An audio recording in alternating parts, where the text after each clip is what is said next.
Hello guys, welcome back to our YouTube channel Bong reaction. আমি চলে আসি নাটকের ক্লিপ রিঅ্যাক্ট করার জন্য। হারকিপ্টে নাটকের ক্লিপটি রিঅ্যাক্ট করবো বলে বসে পড়েছি। আর আমার সঙ্গে রয়েছে রিয়া আর রাজীব। আর হারকিপ্টে নাটকে কিন্তু এখন মজা আর মজা, মানে শুধু মজাই দেখছি আমরা। একদম দুই বন্ধুত্ব একটু রাগারাগি চলছে, কারণ এক বন্ধু আরেক বন্ধুকে চাল পোড়া খাইছে অবিশ্বাস করে। এখন ওই নিয়ে একটু মন কষাকষি চলছে। একদম ঠিক কথা বলেছো। তো মজা লাগছে দেখতে এই বিষয়গুলো, কারণ নাটক দেখছি না অন্য কিছু দেখছি, সেটা হয়তো আমি আগের ক্লিপে তোমাদেরকে বলেছি। মনেই হচ্ছে না কোনো দিক দিয়ে নাটক দেখছি, মনে হচ্ছে চোখের সামনে যা ঘটছে সেইগুলোকে নিজের পাড়ায় হয়তো কারোর সাথে এরকম হচ্ছে, নিজের চেনাশোনা লোকের। তো ভালো লাগছে, মজাদার নাটক একটা হারকিপ্টে। আর কিপ্টে মিত্র অ্যাক্সেস হিসাবে মানুষজন মানে হিসাবে মানুষজন রয়েছে এখানে। তো যাই হোক, লাস্ট যেই অবধি দেখেছিলাম যেখানে কথাবার্তা শেষ হয়েছিল তারপর থেকে রিঅ্যাক্ট করা শুরু করছি। চলো চলো।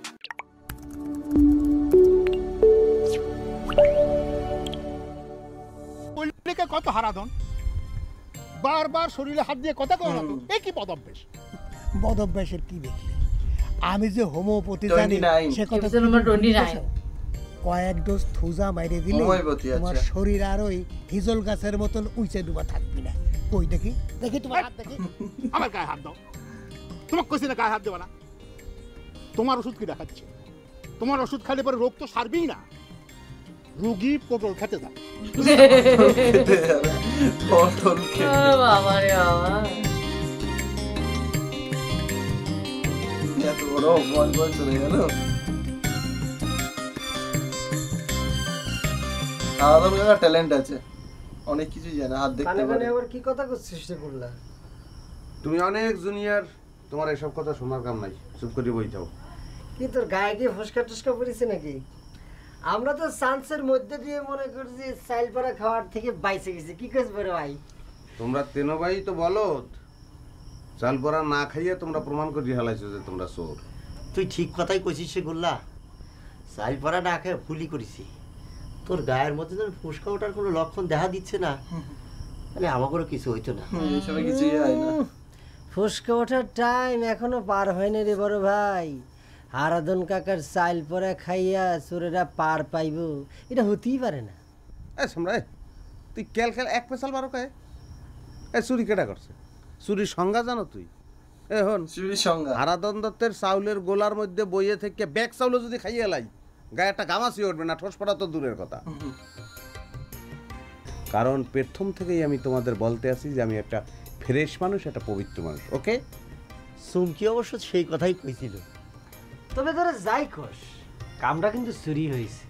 অবশ্য রেশমা খুব খুশি হয়েছে আমি যে কিছু একটা করবার পারি, এটা শুনে খুব তাই আমি সিদ্ধান্ত নিয়ে ফেলেছি প্রত্যেক দিন কিছু না কিছু একটা আমি চুরি করবই করবো। আচ্ছা বললা, আজকে কি চুরি করা যায় রে? এদিকে আকবদি বলতে আছি। বুঝো না বেটা, তোর প্রেমিকে তোরে চোরাইতে কইছে না? সেই জন্য তুই কিসের জন্য আমার গায়ে হাত তুললু? তুমি তো ফার্স্ট ক্লাস গেজেটেড বলো, সেই জন্য জিনিসটা বলতে পারো না। এই যে চুরি করবা, মাঝে মধ্যে ধরা খাবা না, একালে পাবলিকে ধরি তোমার তো সেই সেসার একটা ট্রেনিং লাগবে না? বুঝা গেছে?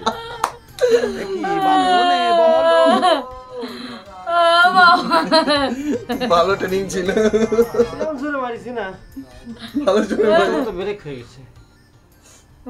বাবা কে বসে আছে? হারাধন কাকা এত গুটগুটে অন্ধকারে কিছু চিন্তা করিস? আমার তো বহরের মা কাকির কথা শুনে থেকে মনে হচ্ছে কি যে আমরা মনে হয় ওই শিয়ালের ঠ্যাং সারি দিয়ে লাঠি ধরার মতো ঘটনা করেছি। আসল আসামি সারি দিয়ে মনে হয় বহরে মিথ্যে মিথ্যে সন্দেহ করেছি। আমি আর কিছুই করতেছি না। ও মা, এসব কি কথা করছো? কিছু না করলে কি চলবি নাকি? চোরেরা আসপদ্দা পাওয়া যাবি না? একবার যদি চোরেরা মাপ পাওয়া যায় তাহলে বারবার এসে একই ঘটনা করবি, আমার ঘরে সর্বশান্ত করে দিয়ে ছাড়বি। সর্বশান্ত হলে আমার করার কিছু নাই, তোর জন্য আমার হাতে পায়ে দড়ি পড়েছে। আমি আবার কি করলাম? তুমি এমন ভাবে কথা করছো মনে হচ্ছে কি আমি চোরে ঘরে নিমন্ত্রণ দিয়ে ডেকে নিয়ে আসি। আমি বলে আরো মা কালীর পায়ে উপেশ করে কাটাকাটি করেছি, মানত করেছি চোর যেন ধরা পড়ে। তোর এই কাঁদাকাটির জন্যই চোর সন্ধানের পাতা উল্টে দেওয়া লাগতেছে। এসব তুমি কি কথা করছো বাবা? জোড়া মাটা মায়ের মানত চরণে করেছে। কান্নাকাটি করা কি অন্যায়? কিছু কও। তুমি তো দেখেছি ভূপেনের মতো কথা করছো। ওরে বাবা, খালি কাঁদা কাঠের মধ্যে কামটা সারবার পারলে তো বুদ্ধিমতী মেয়ে করতাম রে শিবানী। চোখের জল আর দুইটা জবা ফুল তো দিতে পারতো, তা না, জোড়া পাঁঠা মানত করে বসলো। এখন তো উল্টে আমার মায়ের কাছে কাঁদাকাটি করা লাগতেছে যেন চোর ধরা না পড়ে। ও বাবা, রাগের মাথায় না হয় একটু বেশি কয়ে ফেলাইছি। মা যদি আমার ঘরের উপরে দয়া করে তাহলে তখন না হয় কাঁদাকাটি করে ক্ষমা চায় নিব। মা তো আমার সামর্থ্য বুঝতে পারে বাবা। আরে কাঁদাকাটি করে কত কমাবো? জোড়ার জায়গায় একটা তো দেওয়াই লাগবে, তাও তো কম কিছু না। পারলে মায়ের কাছে কাঁদাকাটি করে, যা যাওয়ার গেছে, চোর যেন ধরা না পড়ে। ভালো বলেছে বাবা রে বাবা। বুদ্ধি আছে কিন্তু। এদিকে আব্বা, আব্বাকে আর ওইদিকে হারাধন কাকাকে। যদি আপনি আপনার বন্ধু হারাধন দত্তের সাথে কোনো সম্পর্ক রাখেন, আমি সত্যি করে কথা দিচ্ছি আব্বা, বড় কান্নাকাটি আর থামছে না। আমার দুই চোখ যদি না, আমি চিরদিনের জন্য চলে যাবো, আর কোনোদিন বেরবো না। এত বড় কিরে দিস রে বাবু, এত বছর সুখে দুঃখে একসাথে বসবাস করতেছি, তার সাথে সম্পর্ক রাখবো না করলেই তো আর সব শেষ হয়ে যায় না। শেষ তো হারাধন কাকে করে দিছে আব্বা। আপনি আমাক চোর সন্দেহ করিয়ে চাল পড়া খাওয়ানোর জন্য যেরম জোরাজুরি করেছে, সম্পর্ক আর কি কিছু অবশিষ্ট থাকে এখন? তুই বা চাল পরে না খায় পলায় গেল কা? আমি তো কিছুই বুঝলাম না। হারাধন দত্ত কত বড় ছোট লোক তুই জানিস না? সে নিজে পর্যন্ত চাল পড়া খাইছে। চাল পড়া খাওয়াতে কোনো লাভ হয় নাই আব্বা, বরং ক্ষতি হয়েছে। ওই হারাধন কাকার এক অক্তের চাল নষ্ট হয়েছে, ভালো হয়েছে। আল্লাহ উচিত শিক্ষা দিচ্ছে, শাস্তি দিচ্ছে। তার শাস্তির হিসেব তুই পরে করিস। তুই কিসের জন্য চাল পড়া খালু না সে কথাটা আমার কত। আব্বা আপনি কে বুঝতে পারতেছেন না, আমার জন্য চাল খাওয়াটা ঠিক ছিল। কইস কি? তাহলে কি তুই হারাধন দত্তের ডাব? আপনি কি যে কোন আব্বা, আমি হারাধন কাকার ডাব চুরি করবে যাবো কিসের জন্য? আপনার মনে নাই আমি যে কদিন আগে যে নহরের লোয়ার বলটা চুরি করলাম, কাঁচা কাঁচা চুরি। এই চাল পোড়া খায় যদি সেই রিয়াকশনটা হয়ে যেত। ঠিক কথাই কইছিল বাহুল, এই কথাটা আগে আমার মাথায় আসলো না কে? আপনার মাথায় কেমন করে আসবে আব্বা? আপনি তো সহজ সরল একজন সাদা মানুষ, আর আমার তো চারদিক দেখে শুনে চলাফেরা করা লাগে। ছি, ছি, ছি, ছি। এই ঘটনার জন্য যে কত মানুষ আমাকে অপমান করলো আব্বা, তার ভিতর আপনার ভাই যে গুল্লা একজন, সে তো হারাধন কাকার পক্ষ হয়ে জোরাজুরি করে আমাকে চাল খাবার চাইছে। আব্বা আপনি যত কথাই কন, ওই গুল্লা কিন্তু আমি ছাড়তেছি রে। তুই আর তা কি ধরবু রে বহর? মানুষ কয় জম জামাই ভাগ্নে, এই তিনটে থাকলে পরে মানুষের ধ্বংস হতে আর সময় রাখে না। আমার বাড়িতে এখন খালি জমটা আসা বাদ আছে। ভাগ্নে তো আগের থেকে গলার কাটা হয়ে বসে আছে। জামাইও বাড়ি ছাড়তেছে না রে বহর। আব্বা আমি খালি ওই হারাধন কাকার মিথ্যা অপবাদের থাকে মুক্ত হয় নেই। তারপর ওই দুই জম এই বাড়িতে কেবা করি খেদানি লাগে, আমি দেখা দেবো আব্বা। আপনি খালি শান্ত হন আব্বা। আমি দেখে নিচ্ছি, যা হবে দেখে। যা হবে বলো দেখে নেবে নাকি? কি আসছে এটা? গুল্লা?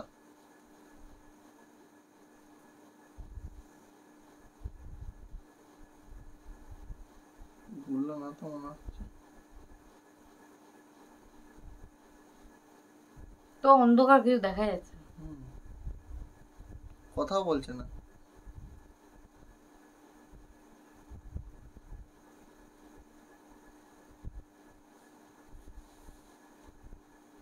তো আরো ঘুটঘুটে অন্ধকার হয়ে গেল। জামাইবাবু, ও জামাইবাবু, জামাইবাবু, জামাইবাবু, ও জামাইবাবু, জামাইবাবু, জামাইবাবু, ও জামাইবাবু, জামাইবাবু, শিবানী, মা, ভূপেন, জামাইবাবু, জামাইবাবু। এ কানাই, আমরা ঠিক জায়গায় এলাম তো? কি বলছিস দাদা? আমি তো এর আগে অনেকবার এসেছি, আমার তো বাড়ি চিনতে একদম ভুল হয়নি দাদা। আমি তো ঠিক ঠিক মতোই তোকে নিয়ে এসেছি। কে এসছে আবার ডাক না। ও জয় বাবু, জয় বাবু, হাওয়াদন গাওয়াতে বাড়িতে এসছে। জয় বাবু, জয় বাবু, ভূপেন। বেশি বেশি বেশি শুরু করে দিয়েছে, মানে গুল্লা যা করতেছে খুব বেশি বেশি করতেছে। বেশি করলে ঠেকাবো কিনা রে? দুর্বলের উপরে সকলে এরকম সুযোগ নেই, বুঝছিস? না, চুরি করে পাবলিকের বলে মার খাওয়ার ট্রেনিং নিতে হবে, এটা কোনো কথা হলো? আচ্ছা তুই একটু চিন্তা করে দেখ মেয়ে ভাই, রেশমার কানে যদি এই কথাটা যায় তাহলে পরে মুখ দেখাবো কিরাম করেছি। দেখ না হর, রেশমার কথা কইস না তো, একবার উয়ার কথা কয়ে গুল্লারে তো মার খাচ্ছ। কিরম মেয়ারে তোর চুরি করার কথা শুনে খুশি হয় কিসের জন্য? আচ্ছা মেয়ে ভাই, তুই না জেনে না শুনে রেশমাকে দোষ দিসনি তো? রেশমা যা করেছে ঠিকই করেছি। কোনোদিন কি শুনেছি কোনো কাজ করেছি আমি? ব্যাপারটা হয়েছে গান্ডার মতো, একটু কিছু করেছো যে তাতে আমি ধন্যলাম, বন্ধুতে যে তোমায় শত্রু। কি গান! শত্রু চলে এসছে, শত্রু নাম করতে হতে শত্রু চলে এসছে। বড় ভাই, এই যে ধর তোর সিটারি সম্পত্তি, এরপর থেকে যেন আমাকে চুরির অপবাদ দেওয়া না শুনি। সব কলঙ্ক কিন্তু আমি মুছে দিয়ে গেলাম, সব কলঙ্ক মুছে দিয়ে গেলাম। বাহ,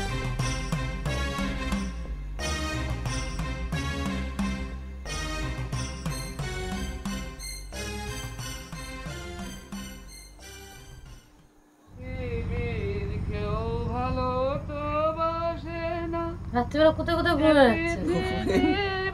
এদিকে ভূপেন্দ্র বাড়িতে লোক এসে ডেকে পৃথিবী।